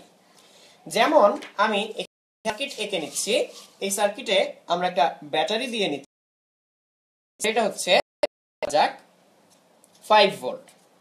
এই ব্যাটারির সাথে আমরা একটা রেজিস্ট্যান্স কানেক্ট করলাম, এই রেজিস্ট্যান্সের ভ্যালু হচ্ছে 2 ওহম। এই রেজিস্ট্যান্সের সাথে সামনে প্যারালালি আরো দুইটা রেজিস্ট্যান্স কানেক্টেড, এরকম করে আরো দুইটা রেজিস্ট্যান্স কানেক্টেড। তো এখানে কত কত রেজিস্ট্যান্স ধরা যাক, এইখানে 4 ওহম, এইখানে আরো 4 ওহম এবং এইখানে 1 ওহম, এইরকম করে কানেক্টেড, এরকম করে রেজিস্ট্যান্স গুলো কানেক্টেড। তো কেউ যদি জিজ্ঞেস করে যে এই 4 ওহমের ভিতর দিয়ে কত কারেন্ট যাবে, তখন আমরা কিভাবে বের করব? আমরা এই সার্কিটটাকে আগে সলভ করে নিব। আমরা এই সার্কিট থেকে দেখতে পাচ্ছি এখানে 2 আর এই 4 তো প্যারালাল। প্যারালাল মানে কি 1/4 প্লাস 1/4 হোল ইনভার্স। এই 4 এর বদলে আমরা এই জায়গায় লিখতে পারি একটা 2 আর এই 1 এর জায়গায় 1 রয়ে গেল 1। তাহলে সার্কিটটা আরো ছোট হয়ে গেল 2 2 1। এখন তো সবাই সিরিজ, তাহলে আমি এখন যোগ করে দিলেই রেজাল্ট পেয়ে যাব। তাহলে দেখো 5 ভোল্ট, আমি নতুন আরেকটা সার্কিট এঁকে নিচ্ছি 2 2 1, এদেরকে যোগ করলে আমি পেয়ে যাই আসলে 5 ওহম, এরকম 5 ওহম। তাহলে যেহেতু 5 ওহম, তাহলে এবার আমি ওহমস ল অ্যাপ্লাই করতে পারি, ওহমের সূত্র অ্যাপ্লাই করতে পারি। দেখো ভোল্টেজও 5, রেজিস্ট্যান্সও 5, তাহলে এর ভিতর দিয়ে কারেন্ট যাবে কত? I equals 5 volt divided by 5 ohm equals 1 ampere. তাহলে এখানে 1 অ্যাম্পিয়ার কারেন্ট যাচ্ছে। তাহলে এর ভিতরেও 1 অ্যাম্পিয়ার, এর ভিতরেও 1 অ্যাম্পিয়ার, এর ভিতরেও 1 অ্যাম্পিয়ার। তাহলে এবার দেখো আবার আমরা ওহমের সূত্রে যেতে পারি। ওহমের সূত্র হচ্ছে V ইকুয়ালস IR। তাহলে ওর ভোল্টেজ কত, ওর রেজিস্ট্যান্স যত এত এত ওহম, রেজিস্ট্যান্স ইনটু কারেন্ট, এই যে রেজিস্ট্যান্স ইনটু কারেন্ট, এটা হচ্ছে ভোল্টেজ। তাহলে ওর ভোল্টেজ হচ্ছে 2 একে 2 ভোল্ট, ওরটাও কত 2 ভোল্ট, আর ওরটা কত 1 ভোল্ট। তাহলে আমি এদের সবার ভোল্টেজ জানি। এবার আগের ছবিতে ফিরে আসি। এই 2 ওহমের রোধ ছিল 2 ভোল্ট, তাহলে এই 2 ভোল্ট ছিল এর দুই প্রান্তে। তাহলে এই 2 তো আসলে 4 4 মিলে তৈরি হচ্ছে, তাহলে এর দুই প্রান্তেও আসলে থাকবে 2 ভোল্ট, এর দুই প্রান্তেও আসলে 2 ভোল্ট থাকবে। তাহলে যেহেতু 2 ভোল্ট থাকবে, তাহলে এবার এই 4 এর কথা চিন্তা করো। এটা একটা 4 ওহম রেজিস্ট্যান্স, ওর দুই প্রান্তে ভোল্টেজটা হচ্ছে 2, তাহলে ওর কারেন্ট কতটুকু হবে? কারেন্ট I ইকুয়ালস হবে, ওর ভোল্টেজ কত? ওর ভোল্টেজ হচ্ছে 2, ওর রেজিস্ট্যান্স কত? ওর রেজিস্ট্যান্স 4। তাহলে অ্যানসারটা হচ্ছে 2/4 অর্থাৎ হাফ অ্যাম্পিয়ার। অ্যানসারটা হচ্ছে হাফ অ্যাম্পিয়ার। অনেকেই অ্যানসারটা লিখেছো 1 অ্যাম্পিয়ার, অ্যানসারটা 1 অ্যাম্পিয়ার হবে না, অ্যানসারটা হবে হাফ অ্যাম্পিয়ার। তাহলে 1/2 বা হাফ অ্যাম্পিয়ার বা 0.5 অ্যাম্পিয়ার। তাহলে এই 4 ওহমের ভিতর দিয়ে যে কারেন্টটা যাচ্ছে সেটা হাফ অ্যাম্পিয়ার, ওই 4 ওহমেও হবে হাফ অ্যাম্পিয়ার। তাহলে এখানে 1 অ্যাম্পিয়ার এসে হাফ হাফ দুই ভাগে ভাগ হয়ে যাবে, আবার একত্র হয়ে হাফ হয়ে চলে আসবে। আমি দেখতে পাচ্ছি রাফরাত ভুইয়া তুমি লিখেছো 0.5 বা হাফ অ্যাম্পিয়ার, তোমার অ্যানসারটা সঠিক। তাহলে এরকম করে আমরা একটা সার্কিট সলভ করে যে কোনো রেজিস্ট্যান্সের ভোল্টেজ এবং কারেন্ট বের করতে পারি। এখন আমি দেখতে পাচ্ছি অনেকেই সঠিক উত্তরটা নিয়ে এসেছো। বুশরা, সোহানা, নিম, সবাই নাইম, তোমরা সবাই বের করতে পেরেছো যে 0.5 ওহম বা হাফ অ্যাম্পিয়ার, 0.5 অ্যাম্পিয়ার বা হাফ অ্যাম্পিয়ার হবে অ্যানসারটা। তো এভাবে চাইলে একটা সার্কিট সলভ করা যায়। এরপর আমরা যে টপিকে যাব সেই টপিকটা হচ্ছে পাওয়ার ক্যালকুলেশন বা ক্ষমতা, এটা কিভাবে ক্যালকুলেট করতে হয়। যে কোনো একটা রেজিস্ট্যান্সের ভোল্টেজ যদি হয় V, যে কোনো রেজিস্ট্যান্সের ভোল্টেজটা যদি হয় V, ওর রেজিস্ট্যান্স যদি হয় R, এবং এর ভিতর দিয়ে কারেন্ট যদি হয় I, তাহলে এর পাওয়ার বা ক্ষমতা বা প্রতি সেকেন্ডে ব্যয়িত শক্তি, এনার্জি এক্সপেন্ড ইকুয়ালস VI। কিন্তু আমরা তো জানি V ইকুয়ালস IR, তাহলে এটা এখানে বসিয়ে দিই, তাহলে পাচ্ছি IR ইন্টু I বা I স্কয়ার R। আবার I ইকুয়ালস কি লেখা যায়? V বাই R, সেটা এখানে বসিয়ে দিই, তাহলে পাচ্ছি V স্কয়ার বাই R, এটা। তাহলে পাওয়ার বা ক্ষমতার ফর্মুলা হচ্ছে এইটা, এইটা এবং এইটা। P equals VI, P equals I square R, P equals V square by R। আর যদি তোমাকে জিজ্ঞেস করা হয় ব্যয়িত শক্তি কত, W ইকুয়ালস PT। W হচ্ছে ব্যয়িত শক্তি, কতটুকু শক্তি আমি খরচ করলাম, P হচ্ছে পাওয়ার, T হচ্ছে সময়। তাহলে এটাকে লেখা যায়, P এর মানগুলো বসিয়ে দেই, I স্কয়ার RT, আবার লেখা যায় VIT, আবার লেখা যায় V square by R into T। তাহলে এইভাবে ব্যয়িত শক্তি বের করা যায়। তার মানে এটা একটা উদাহরণ দেখবো এখন। যেমন আমরা এরকম করে দেখাতে পারি যে একটা রেজিস্ট্যান্সের দুই প্রান্তে আমরা ভোল্টেজ জানি, তার পাওয়ারটা বের করতে পারি আমরা। ধরা যাক একটা রেজিস্ট্যান্স এরকম, এই রেজিস্ট্যান্সটা হচ্ছে 100 ওহম, এটার দুই মাথায় আমি 3 ভোল্ট পাওয়ার সাপ্লাই দিলাম, প্লাস মাইনাস 3 ভোল্ট। তাহলে ওর পাওয়ারটা কত হবে? দেখো আমি ওর রেজিস্ট্যান্স জানি, ভোল্টেজ জানি, তাহলে বের করে ফেলবো P equals V square by R। তোমরা এই ভিডিওটা শেয়ার করো, তাহলে তোমাদের বন্ধুরাও এই ভিডিওটি দেখতে পারবে। তাহলে আমরা এখন এই ক্যালকুলেশনটা করি। এর পাওয়ারটা হচ্ছে V square by R, 3 square by 100 বা 9/100 বা 0.09 ওয়াট। পাওয়ারের ইউনিট হচ্ছে ওয়াট। তাহলে দেখো আমরা যদি সত্যি সত্যি একটা 100 ওহম রেজিস্ট্যান্স নেই এবং তার দুই মাথায় 3 ভোল্ট কানেক্ট করি, তাহলে আমরা দেখতে পাবো এর পাওয়ারটা হচ্ছে 0.09 ওয়াট। তাহলে এই হচ্ছে আমাদের একটা 100 ওহম রেজিস্ট্যান্স। এটা একটা 100 ওহম রেজিস্ট্যান্স, এটার দুই মাথায় আমরা 3 ভোল্ট দিলে এটা 0.09 ওয়াট পাওয়ার নিয়ে চলতে থাকবে। তাহলে দেখো এই হচ্ছে আমার একটা 100 ওহম রেজিস্ট্যান্স, এই হচ্ছে আমার 3 ভোল্টের ব্যাটারি, এবং আমরা যদি এর দুই প্রান্তে কানেক্ট করি তাহলে ও প্রতি সেকেন্ডে 0.09 জুল করে এনার্জি খরচ করতে থাকবে এবং সে অনুযায়ী গরম হতে থাকবে। এখন ক্যামেরায় গরম হচ্ছে যে সেটা তো আমি আপাতত বুঝাতে পারবো না, বাট আমি হাত দিয়ে ধরে দেখলে বুঝতে পারছি যে এটা আস্তে আস্তে গরম হয়ে উঠছে এবং সে প্রতি সেকেন্ডে আসলে 0.09 জুল এনার্জি ইউজ করবে। ওয়াট মানে হচ্ছে জুল পার সেকেন্ড। তাহলে প্রতি সেকেন্ডে যদি 0.09 জুল করে এনার্জি সে তৈরি করে বা গরম হতে থাকে, একটু পরে হাত দিলে দেখা যাবে বেশ গরম। হ্যাঁ, এখন এই রেজিস্ট্যান্সটাকে আমি ধরে দেখতে পাচ্ছি যে বেশ গরম হয়ে গেছে। তাহলে যদি এরকম করে একটা রেজিস্ট্যান্সের ভিতর দিয়ে বেশি বেশি কারেন্ট যায়, সে বেশি বেশি গরম হতে থাকে এবং অনেক বেশি কারেন্ট গেলে আসলে এখানে আগুন ধরে যাওয়ার সম্ভাবনা থাকে। শর্ট সার্কিট হলে আসলে এটাই হয়। শর্ট সার্কিট হলে অনেক কারেন্ট যায় এবং অনেক কারেন্ট যাওয়ার ফলে আগুন ধরে যেতে পারে। আমরা এরপর আরেকটা টপিকে যাব, সেটা হচ্ছে কারশফের সূত্র। কারশফের সূত্র। তাহলে আমাদের পরবর্তী টপিকটা হচ্ছে কারশফের সূত্র। কারশফের সূত্র। তাহলে একটু খেয়াল করো, আমরা কারশফের দুইটা সূত্র জানি, একটা হচ্ছে কেসিএল বা কারশফের কারেন্ট ল, কারশফস কারেন্ট ল।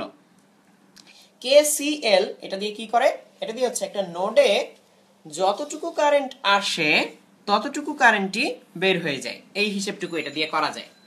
যেমন ধরো এখানে I1 কারেন্ট আসলো, এখানে I2 কারেন্ট আসলো, I3 কারেন্ট নোড থেকে বের হয়ে গেল এবং I4 কারেন্ট নোডের ভিতরে আসলো। তাহলে কেসিএল বলে হচ্ছে যে এখানে যতটুকু কারেন্ট আসবে ততটুকু কারেন্ট চলে যাবে। কারশফের সূত্র বা কেসিএল থেকে আমরা এটা বের করতে পারি। তাহলে দেখা যাক এই নোডে কতটুকু কারেন্ট এসে ঢুকে। কারেন্ট আসে হচ্ছে I1, I2 এবং I4। তাহলে I1 plus I2 plus I4 এতটুকু কারেন্ট এই নোডে এসে ঢুকলো। কিন্তু এখানে কি কারেন্ট জমা রাখার কোনো ব্যবস্থা দেখতে পাচ্ছি আমরা? না, এখানে কোনো ক্যাপাসিটর নেই, ইন্ডাক্টর নেই, কিছু নেই। তাহলে যতটুকু কারেন্ট ঢুকলো ততটুকু কারেন্টই আসলে বের হয়ে যাচ্ছে। কোন কারেন্টটা? I3। তাহলে I1, I2 প্লাস I4 এদেরকে আমরা লিখতে পারি ইকুয়াল টু I3, এইভাবে লেখা যায়। এটাই হচ্ছে KCL। এখন খেয়াল করো, ধরো আমরা যদি এগুলার মান ধরে নেই, তাহলে আমি এগুলোর মানগুলো বলে দিচ্ছি, তোমরা আমাকে বলো যে অন্য মানটা যেটা আমি দিব না সেটা কত হয়। ধরো I2 আমি বলে দিলাম 2 অ্যাম্পিয়ার, I4 আমি বলে দিলাম 3 অ্যাম্পিয়ার, আর I1 বলে দিলাম 1 অ্যাম্পিয়ার। তাহলে I3 কত হবে? এটা খুবই সিম্পল একটা ক্যালকুলেশন। দেখা যাচ্ছে যে I1, I2, I4 এর মান দিয়ে দেয়া, সেটা বসিয়ে দাও, বসিয়ে দিলে I3 টা পেয়ে যাওয়া যাবে। যেমন I1 আমি দিয়েছিলাম কত? I1 ছিল 1, I2 কত ছিল? I2 ছিল 2, আর I4 কত ছিল? I4 ছিল 3। তাহলে এই তিনটাকে যোগ করলে আমি আসলে পেয়ে যাব এইটা। এই তিনটাকে যোগ করলে আসলে পাওয়া যায় 6। তাহলে I3 হচ্ছে 6 অ্যাম্পিয়ার। এবং এখানে চিহ্নটাও ইম্পর্টেন্ট। এই যে I3 এর চিহ্ন আমরা বাইরের দিকে দিলাম, মানটা পজিটিভ আসলো, তার মানে I3 আসলেই বাইরের দিকেই যাচ্ছে। আমি এখন অন্য একটা উদাহরণ দেখাবো যেখানে নেগেটিভ সিম্বল চলে আসতে পারে এবং সেটার মিনিংটাও বলে দিব। তাহলে আমরা এখন আরেকটা অঙ্ক করতে যাচ্ছি KCL থেকে, কারশফস কারেন্ট ল। দেখো সেটা কিভাবে করা যায়। সেটা হচ্ছে এই রকম।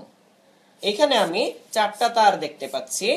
এখানে কারেন্ট এসে ঢুকলো ধরা যাক 4 অ্যাম্পিয়ার, এটা হচ্ছে I1। তারপর এখানে কিছু কারেন্ট বের হয়ে যাচ্ছে, সেটা ধরা যাক 7 অ্যাম্পিয়ার বের হয়ে যাচ্ছে। তারপর ধরো আমি আরেকটা কারেন্ট দিলাম, সেটা হচ্ছে এই কারেন্টটা এসে ঢুকলো, এটা হচ্ছে আমাদের I2 ছিল, I3 ভিতরে এসে ঢুকলো, কিন্তু I3 এর ভ্যালুটা আমি জানি না। আর I4 যেটা, এটার ভ্যালু আমরা দিয়ে দিলাম। I4 হচ্ছে ধরা যাক 6 অ্যাম্পিয়ার। তাহলে দেখো কি কি ভ্যালু দেয়া। I1 দেয়া 4 অ্যাম্পিয়ার, 7 অ্যাম্পিয়ার। I3 এর মানটা দেয়া নেই, I3 বের করতে হবে, এবং I4 দেয়া 6 অ্যাম্পিয়ার। তাহলে আমি এখন KCL বা কারশফের কারেন্ট ল অনুযায়ী ইকুয়েশন লিখব। আমি দেখতে পাচ্ছি I1, I3, I4 ভেতরে প্রবেশ করে। তাহলে I1 plus I3 plus I4 equals হবে যেটা বের হয়ে যায় I2। তাহলে আমার তো বের করতে হবে I3 এর মান। তাহলে I3 কে আমি কি লিখতে পারি? i2 minus i4 minus i1। তাহলে i2 কত? i2 হচ্ছে 7, i4 কত?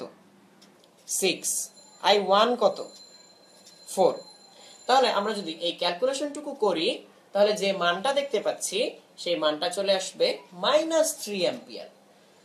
আমি দেখতে পাচ্ছি মুশফিকুর আবির সহ আরো অনেকে অ্যানসারটা বের করতে পেরেছো।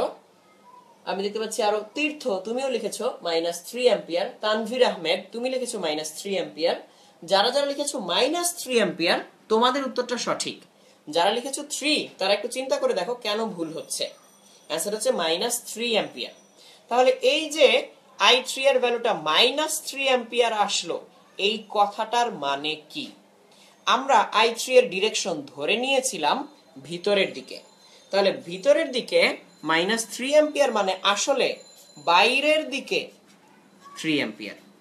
ভিতরের দিকে আমাদের চিহ্নটা আগে থেকে দেয়া ছিল, সে অনুযায়ী ক্যালকুলেশন করে -3 আসলো। তার মানে কারেন্টটা আসলে যাচ্ছে বাইরের দিকে 3 অ্যাম্পিয়ার।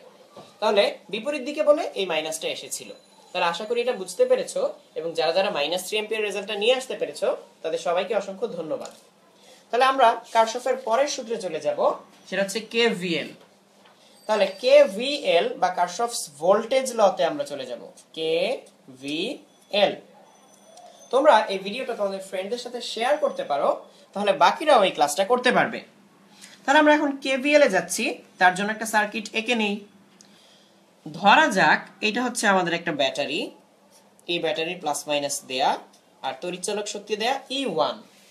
তার সাথে এখানে একটা রেজিস্ট্যান্স কানেক্টেড, এখানে আরেকটা রেজিস্ট্যান্স কানেক্টেড, আবার এখানে অন্য আরেকটা রেজিস্ট্যান্স কানেক্টেড, আর এই প্রান্তে আরেকটা ব্যাটারি, এটা এদিকে প্লাস মাইনাস দেয়া, এবং এই ব্যাটারির তড়িৎচালক শক্তি হচ্ছে E2। এখানে এটা কানেক্টেড। আমরা এই রেজিস্ট্যান্সটার নাম দিলাম R1, এটার নাম দিলাম আমরা R2, এটার নাম দিলাম R3। তাহলে এই সার্কিটে এই ভ্যালুগুলো ধরো প্রশ্নে দিয়ে দেওয়া। E1 কত আমি জানি, E2 জানি, R1 R2 R3 এগুলো সবই জানি। আমাকে বের করতে হবে প্রত্যেক রেজিস্ট্যান্সের ভিতর দিয়ে কত কত কারেন্ট যায়, কারেন্টগুলো বের করতে হবে। সেই কারেন্টগুলো আমি জানি না। তাহলে এটা কারশফস ভোল্টেজ ল এর মাধ্যমে সলভ করা যায়। কারশফস ভোল্টেজ ল বলে তুমি যদি এখানে একটা লুপ নাও, লুপ মানে হচ্ছে এরকম বদ্ধ পথ, একটা লুপ নাও, লুপের যে কোনো এক জায়গা থেকে শুরু করো, শুরু করে যদি ভোল্টেজগুলোকে যোগ করতে করতে করতে করতে আবার এই একই জায়গায় ফিরে আসো, তাহলে মোট যোগফলটা হবে 0। অর্থাৎ একটা লুপে যতটুকু ভোল্টেজ কেউ একজন তৈরি করে, বাকিরা মিলে ততটুকু ভোল্টেজ খরচ করে ফেলে। তাহলে আমি আবারও বলছি, যদি আমি এই পয়েন্ট থেকে শুরু করে ঘুরতে ঘুরতে ভোল্টেজগুলো যোগ করতে থাকি, তাহলে আবার এই প্রান্তে যখন ফিরে আসবো যোগফলটা পাবো 0। তাহলে দেখো আমি কেভিএল অনুযায়ী একটা ইকুয়েশন লেখার চেষ্টা করব। তার আগে আমরা ধরে নেই ব্রাঞ্চের কারেন্টগুলো কি কি হতে পারে। তাহলে একটু দেখো, আমরা ধরে নিচ্ছি R1 এর ভিতর দিয়ে যে কারেন্ট যায় তার মান I1, R2 এর ভিতর দিয়ে যে কারেন্ট যায় তার মান I2, এবং R3 এর ভিতর দিয়ে যে কারেন্ট যায় তার মান I3। তাহলে এই I1 I2 I3 আমাকে বের করতে হবে। আমি এই I1 I2 I3 বের করতে চাই। তাহলে আমি এখানে দেখতে পাচ্ছি যে আমাদের দুইটা লুপ, একটা লুপ হচ্ছে এইটা, আরেকটা লুপ হচ্ছে এইটা। আমি প্রথম লুপ থেকে এখন কারশফের ভোল্টেজ ল ইউজ করে একটা ইকুয়েশন লিখব প্রথম লুপে। তার আগে আমাকে ডিসিশন নিতে হবে লুপের মধ্যে আমি কিভাবে ঘুরবো, আমি কি ক্লকওয়াইজ ঘুরবো নাকি অ্যান্টি ক্লকওয়াইজ ঘুরবো। আমি যে কোনো ভাবে ঘুরতে পারি, বাট পুরো লুপ কমপ্লিট করতে হবে। ধরা যাক এই লুপে আমি ক্লকওয়াইজ ঘুরতে চাই, এইরকম করে ঘুরতে চাই, তাহলে আমি এইভাবে ঘুরবো। তাহলে ক্লকওয়াইজ ঘুরতে ঘুরতে কারেন্টও যদি আমার সাথে যায় সেই কারেন্টের মানটা পজিটিভ, আর কারেন্ট যদি আমার বিপরীত দিকে যায় কারেন্টের মানটা হবে নেগেটিভ। তাহলে এইবার দেখো আমি এই পয়েন্ট থেকে শুরু করি, আমি এদিকে যাচ্ছি, এই যে ক্লকওয়াইজ ঘোরার চেষ্টা করব, আমি এদিকে যাচ্ছি, কারেন্টও তো এদিকেই যাচ্ছে। তাহলে এখানে ভোল্টেজ কত? I1 R1, কারণ কি V equals IR, current into resistance, এটাই ভোল্টেজ। তাহলে এখানে ভোল্টেজটা কত? I1 R1। তারপরে ক্লকওয়াইজ ঘুরতে ঘুরতে আমি নিচে নামলাম, কারেন্টটাও তো নিচেই যায়, I2 কারেন্ট নিচেই যায়, তাহলে এটা হবে প্লাস I2 R2। এবার ঘুরে ঘুরে আমি উপরে উঠব, উপরে ওঠার সময় ব্যাটারির পজিটিভ মাথাটাকে আগে পাচ্ছি, সরি ব্যাটারির নেগেটিভ মাথাটাকে আগে পাচ্ছি। তাহলে ব্যাটারির বেলায় নিয়মটা হচ্ছে এরকম, ঘুরতে ঘুরতে আমি যেই মাথাটা আগে পাবো সেই চিহ্ন বসাতে হয়। তাহলে এখান থেকে ঘুরতে ঘুরতে ক্লকওয়াইজ ঘুরতে ঘুরতে আমি ব্যাটারির নেগেটিভ মাথাটা আগে পাচ্ছি, ব্যাটারিতে ঢুকার সময় নেগেটিভ মাথাটা দিয়ে আমি ঢুকবো। তাহলে এই মাইনাস চিহ্নটা আসবে, মাইনাস E1 করে এরপর ব্যাটারি পার হয়ে গেলে কি আমি আবার সেই আগের পয়েন্টে চলে আসলাম। আগের পয়েন্টে চলে আসা মানে ওই পয়েন্টের নিজের সাথে নিজের বিভব পার্থক্য। একটা পয়েন্টের নিজের সাথে নিজের বিভব পার্থক্য কত হয়? 0। তাহলে এই পুরাটা ইকুয়ালস আমি লিখতে পারি 0। এরপর আমরা সেকেন্ড লুপে চলে যেতে পারি। সেকেন্ড লুপে আমি ক্লকওয়াইজে ঘুরতে পারি, চাইলে অ্যান্টি ক্লকওয়াইজে ঘুরতে পারি। তাহলে আমি ধরো সেকেন্ড লুপেও ক্লকওয়াইজ ঘুরলাম, এই যে ক্লকওয়াইজ ঘুরলাম। তাহলে এই প্রথম লুপটা কিভাবে করেছি তোমরা দেখেছো, এখন সেকেন্ড লুপটায় আরো মনোযোগ দিয়ে দেখো। এরপরে এই সেকেন্ড লুপটায় মনোযোগ দিয়ে দেখো যে এই জিনিসটা কিভাবে হয়। দেখো এইখান থেকে যদি আমি ঘোরা স্টার্ট করি, এইভাবে ঘুরে আবার এখানে ফেরত আসবো, তাহলে আমি এদিকে যাচ্ছি, I3 কারেন্টও এদিকেই যায়, তাহলে লিখবো প্লাস I3 R3। তারপর আমি ঘুরে নিচে নামবো, দেখো নিচে নামার সময় ব্যাটারির পজিটিভ মাথাটাকে আগে পাচ্ছি, তাহলে ব্যাটারির পজিটিভ মাথাটা আগে পাচ্ছি মানে হচ্ছে ব্যাটারির পজিটিভ প্রান্ত দিয়ে আমি ব্যাটারিতে প্রবেশ করলাম, তাহলে এই ব্যাটারির প্লাস মাথাটা যেহেতু আগে পাচ্ছি আমি লিখবো প্লাস E2। তারপর যদি আমি এই বরাবর আসি, তাহলে ক্লকওয়াইজ ঘুরতে ঘুরতে এখন উপরে উঠবো। উপরে উঠতে গেলে দেখো এখানে সমস্যা হচ্ছে আমি যখন ক্লকওয়াইজ ঘুরে উপরে উঠবো কারেন্টটা কিন্তু নিচে নামে, তাহলে আমি উঠছি উপরে আর কারেন্টটা নামছে নিচে, তাহলে নেগেটিভ দিতে হবে, আমি লিখবো মাইনাস I2 R3। এবং আমি এইভাবে ঘুরে এসে আবার এই প্রথম পয়েন্টে ফেরত আসলাম। প্রথম পয়েন্টে ফেরত আসা মানে নিজের সাথে নিজের ভোল্টেজ ডিফারেন্স কত? 0, তাই আমি লিখবো ইকুয়ালস 0। তাহলে এই ছিল আমাদের 1 নাম্বার সমীকরণ, আর এখন যেটা করলাম সেটা আমাদের 2 নাম্বার সমীকরণ। কিন্তু মনে রাখো আমাদেরকে সলভ করতে হবে I1 I2 I3 তিনটা ভ্যালু, দুইটা ইকুয়েশন থেকে না তিনটা ভ্যালু সলভ করা যায় না, তৃতীয় আরেকটা ইকুয়েশন বের করতে হবে। এই দুইটা ইকুয়েশন আমরা পাচ্ছি KVL থেকে, কিন্তু KCL ও তো আমরা কাজে লাগাতে পারি। তাহলে দেখো এই বিন্দুটার দিকে তাকাও, এই বিন্দুটাতে I1 কারেন্ট এসে প্রবেশ করে, I2 কারেন্ট বের হয়ে যায়, I3 কারেন্ট বের হয়ে যায়। তাই খেয়াল করো I1 কারেন্ট এসে প্রবেশ করে, I2 কারেন্ট বের হয়ে যায়, I3 কারেন্ট বের হয়ে যায়। তাহলে কারশফের কারেন্ট ল অনুযায়ী KCL এইটা অনুযায়ী আমি কি লিখতে পারি? যতটুকু কারেন্ট প্রবেশ করে ততটুকু কারেন্ট বের হয়ে যায়। তাহলে কারেন্ট প্রবেশ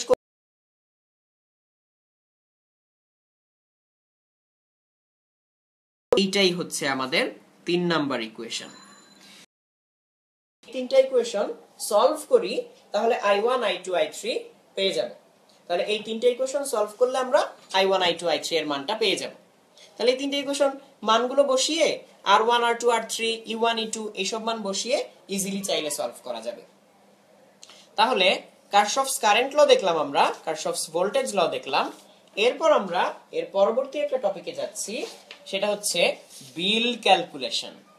এটা হচ্ছে বিল ক্যালকুলেশন।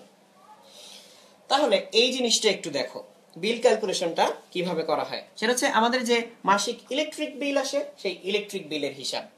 ধরা যাক আমাদের বাসায় একটা ইলেকট্রিক বাল্ব, এই বাল্বটা হচ্ছে 100 ওয়াট, এই বাল্বটা হচ্ছে 100 ওয়াট একটা বাল্ব, এই হচ্ছে আমাদের 100 ওয়াটের একটা বাল্ব, 100 ওয়াট।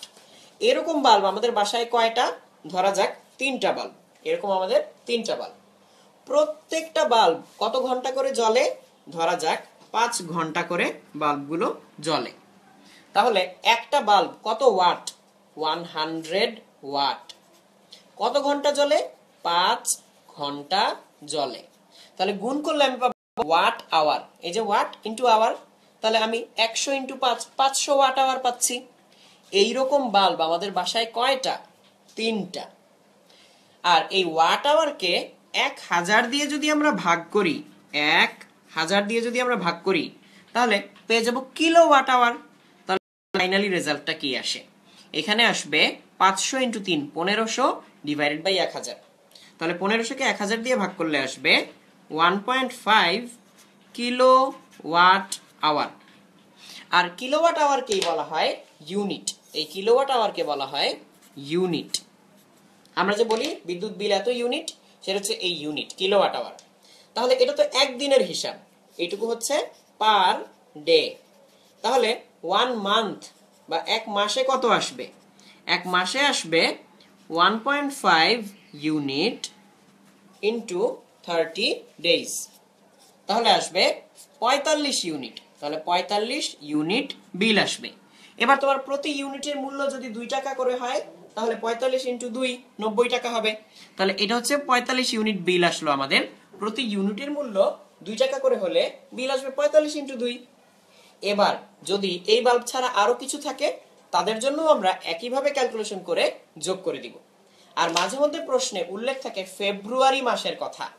ফেব্রুয়ারি মাস থাকলে সালটাও দেয়া থাকবে, সালটাকে 4 দিয়ে ভাগ করে দেখবে নিঃশেষে বিভাজ্য হয় কিনা। যদি হয় তখন সেটা লিপ ইয়ার হবে। লিপ ইয়ারে ফেব্রুয়ারি মাস কয় দিনে হয়? ফেব্রুয়ারি মাস হয় 29 দিনে। তখন এখানে ফেব্রুয়ারি মাস তো নরমালি 28 না লিখে তখন আমরা লিখবো 29। তাহলে 30 এর জায়গায় তখন 29 লিখে তখন হিসাব করব। আর যদি সেটা লিপ ইয়ার না হয়, তাহলে ফেব্রুয়ারি 28 দিনে হবে, 28 লিখে আমরা হিসাব করব। এইভাবে চাইলে বিল ক্যালকুলেশন করা যায়। তো তোমরা আমাদের এই ভিডিওটা শেয়ার করে ফেলো, তাহলে তোমার বন্ধুরাও এই ভিডিওটা দেখতে পাবে এবং এই জিনিসগুলো সম্পর্কে আরো জানতে পারবে। এখন দেখো, আমরা আজকে যে জিনিসগুলো নিয়ে ক্লাস নিয়েছিলাম সেগুলো আরেকবার একটু তোমাদেরকে দেখাই, আমরা রিক্যাপ করি একটু। এটা ছিল একটা সুপার ক্যাপাসিটর। মনে করে দেখো, সুপার ক্যাপাসিটর প্রায় একই সাইজ, কিন্তু সে অনেক অনেক হাজার হাজার গুণ বেশি পাওয়ার নিতে পারে বা অনেক বেশি চার্জ ধরে রাখতে পারে। এটা ছিল একটা ডিসি মোটর, ওকে পাওয়ার দিলেও ঘুরতে থাকে। এগুলো ছিল রেজিস্ট্যান্স এবং এটা ছিল আমাদের ব্যাটারি। তাহলে এগুলো দিয়ে আমরা আজকে কিছু প্র্যাকটিক্যালি পরীক্ষা নিরীক্ষা করে করে